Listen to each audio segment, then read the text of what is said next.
이자 장사 비판에도 우리은행이 콧방귀를 낀다. 이게 무슨 말일까요? 일단 이 지표를 먼저 한번 보시죠.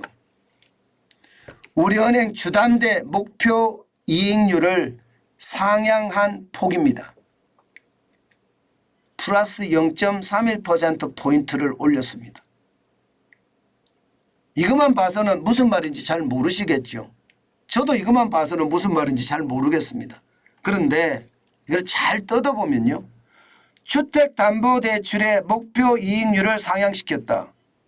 그러면 주택담보대출의 목표 이익률을 상향시켰다는 것은 주택담보대출의 금리가 올라간다는 뜻이잖아요. 그죠? 예. 결국 말입니다. 지금 현재 주택담보대출의 금리를 올린다. 그럼 뭐를 통해서 올리냐? 가상금리를 더 올려서 올린다. 이런 얘기예요. 일반적으로 대출금리라는 것은요. 기준금리에다가 한국은행이 제시하는 기준금리에다가 은행의 비용이나 은행의 어떤 조달 비용 내지는 마케팅 비용 내지는 사무실 운영 비용 이런 비용을 다 합친 가상금리를 합쳐서 금리를 정하거든요. 그런데 주택담보대출 목표 이익률을 상향 조정하면 그만큼 대출 이자가 올라간다는 의미가 강합니다. 근데 왜 이렇게 올릴까? 저도 말입니다. 그것을 보면 국민을 진짜 우습게 하는 거예요. 이자 장사한다고 비판을 엄청나게 했었잖아요. 그런데 우리은행은요. 그런 게 귀에 들려오지 않습니다. 이런 것을 보면 말입니다. 이게 과점 구조가 돼 있는 은행 산업은 어떤 식이든요. 개혁을 해야 됩니다. 이게 독점이나 과점 이것은 시장을 교란하는 행위거든요. 실제로 교란을 하더라도요. 이게 독점 체제 내지는 과점 체제가 되니까 올리더라도 안 갈 수가 없습니다. 여러분도 우리은행에 가서 대출 받으려고 하잖아요. 저도 마찬가지 우리은행에서 대출 받으려고 했습니다마는 저는 거절당했죠. 자영업자라는 이유로. 그러니까 돈이 다 누구나 필요하기 때문에 5대 시중은행이라면 완전히 꽉 잡고 있거든요. 대출 시장을. 그러니 이들이 모든 시장에 어떤 주도권을 잡고 나가니까 이렇게 올리더라도요. 아무 말도 못하는 거예요. 더 중요한 것은 우리은행이 유일하게 많이 올린다는 사실입니다. 여러분 이거 한번 보세요. 분할 상환 방식 주택담보대출 목표 이익률입니다. 이게 신한은행 같은 경우는요. 1.36%로 잡고 있는데 이번에 올린 것은요. 0.01%포인트입니다. 국민은행은 3.18%인데 오히려 여기는 마이너스를 했습니다. 0.1%포인트를 내렸습니다. 이게 국민에게 부담이 된다고 생각을 하니까 내렸겠지요. 하나은행은요. 1.85%로 0%를 유지했습니다. 그런데 우리은행은 유일하게 말입니다. 0.31%포인트를 올려서 1.95%가 된 거예요. 농협은행도 마찬가지입니다. 0.24%포인트를 올려서 1.95%가 됐고요. 그러니 이게 말입니다. 결국 가상금리를 이렇게 올리게 되면 대출금리가 그만큼 올라가는 거고 대출금리는 안 그래도 이자 폭탄이라고 이야기하는데 서민들이나 국민들에게는 더 충격이 된다는 뜻이에요. 문제는요. 주택담보대출의 목표 이익률만 올린 게 아니에요. 우리은행이. 우리은행은요. 신용대출에서도 목표 이익률을 0.3%포인트를 올렸습니다. 신한은행은 0.2%포인트 내렸고요. 그래서 1.63%고요. 국민은행은 0.28%나 내렸습니다. 그래서 3.73%입니다. 그런데 우리은행만 유일하게 0.3%포인트를 올려서 2.15%가 된 겁니다. 참 이런 것을 보면요. 못됐다. 이런 생각이 진짜 많이 들어요.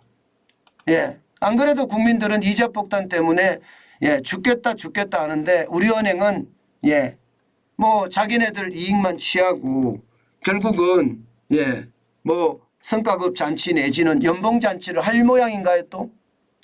어떤 분들은 제가 이렇게 이야기하면 또 그렇게 이야기하시는 분들 계세요. 시장경제라며 왜 시장경제인데 우리은행이 저렇게 올리는 거에 대해서 당신은 말이 많아 이렇게 이야기할 수 있습니다. 여러분 아무리 시장경제라도요. 독점이나 과점 체제가 돼 있을 때는요. 충분히 이야기할 수가 있습니다. 우리나라 은행은 확실하게 과점 체제로 운영이 되고 있습니다. 그렇기 때문에 이런 것을 짚어주지 않으면요. 그들은 알지 못하고 그 과점 체제에서 예, 이게 횡포를 부린다는 뜻입니다. 이게 횡포입니다. 0.3%포인트 목표 이익률을 우리은행만 올린다는 게 결국은 정부가 뭐라 하든 국민들이 뭐라 하든 예, 돈 안 빌릴 수 있어? 돈 빌려야 되잖아. 나는 그냥 그래도 올릴래. 0.3% 올릴래. 이렇게 되는 거예요. 쉽게 말하면 정부의 말에도 콧방귀, 국민의 어떤 불만에도 콧방귀를 끼고 있다는 이야기죠.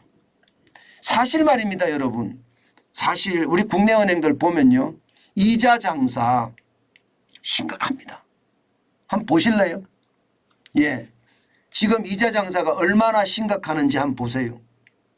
예. 이 지표가 바로 그 지표인데요. 뱅크 오브 아메리카 미국 회사입니다. 이자 이익의 비중이 52%밖에 안 됩니다. 예. 일본의 미쓰이 스미모토 그룹도 마찬가지요. 52%밖에 안 돼요. 대한민국이요. 4대 금융 지주만 82%의 이자 비중이. 그러니까 노력하지 않고 예대 마진, 예대 마진을 높여서 많이 벌어들이고 그들끼리 장사를 한다는 거죠. 잔치를 벌인다는 이야기예요.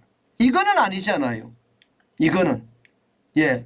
저는 이런 부분에 대해서도 이야기하는 걸 보면 제가 너무너무 답답한 거예요. 너무너무. 이게 진짜 말이 안 되는 그런 구조잖아요. 노력하지 않고 이게 그냥 이자로만 예, 구전을 떼서 그 돈으로 잔치를 하고 있다는 게 참 안타깝지요. 그러면 예, 뱅크 오브 아메리카나 미쓰이 스미모토 그룹이나 이런데 일본계 은행이나 이런 데는 왜 이자 비중이 이렇게 낮느냐? 여기는 투자를 합니다. 그래서 투자은행이라는 이름을 답니다. 예, 투자은행이라는. 이게 대체 투자도 하고요. 뭐 부동산 투자도 하는 거겠죠. 금에 대한 투자, 채권에 대한 투자 이런 투자 수익이 굉장히 많다는 뜻이에요. 우리는 그렇게 못하고 있다는 뜻이고요. 실제로 말입니다. 예, 국내 금융지주들, 국내 5대 시중은행 보세요. 2021년까지만 하더라도 국민은행은 7조 7,280억 원의 이자 수익을 내다가 2022년 9조예요. 9조 2,910억 원. 서민들 덩쳐먹는 거예요. 이거는요. 이게 덩쳐먹는 거라고 이야기할 수 있습니다. 신한도 6조 6,118억 원. 예, 이게 2021년이에요. 1년 사이에 24.1%가 늘었습니다. 8조 205억 원으로. 굉장히 많이 늘었죠. 하나은행도 마찬가지예요. 우리은행이요. 보실래요? 5조 9,220억 원을 벌었습니다. 2021년에. 그런데 2022년에는 25.3%. 은행들 중에 가장 많이 벌었습니다. 7조 4,180억 원. 예. 농협도 마찬가지예요. 농협도. 농협은 그나마 예, 2021년에 5조 8,908억 원에서 예, 2022년엔 6조 9,383억 원, 17.8%다. 이 정도밖에 안 됩니다. 농협은 그나마 다행이라고 이야기할 수 있나요? 예, 농협은 그나마 다행이라고 이야기할 수 있죠. 예, 다행이라고 이야기하더라도요. 지금 우리 시중은행, 5대 시중은행이 예, 저는 국민들을 덩쳐먹는다고 저는 그렇게까지 제가 표현을 하는데 그만큼 말입니다. 충격적인 이야기라는 거예요. 충격적인 이야기라는 거예요. 이것이 결국은요, 여러분. 예, 이것이 저는 시장에도 영향을 많이 미치고요. 아니, 국민들에게도 저는 굉장히 영향을 많이 미친다고 생각을 합니다. 국민들에게도. 이렇게까지 영향을 미치면 이게 뭐 누가 보더라도 불합리하잖아요. 공정하지 않잖아요. 저는 그런 생각을 하는 거죠. 그래서 이거 제대로 좀 정리를 해야 되는 것 아닌가. 예, 그런 생각도 저는 해봅니다. 아마 여러분들도 저는 똑같이 느끼실 거라고 생각을 해요. 그만큼 말입니다. 함께 사는 세상이 돼야 되는데 그렇지 못하다는 게 저는 어떻게 생각하면 충격적이다. 그렇게 이야기할 수 있을 것 같습니다.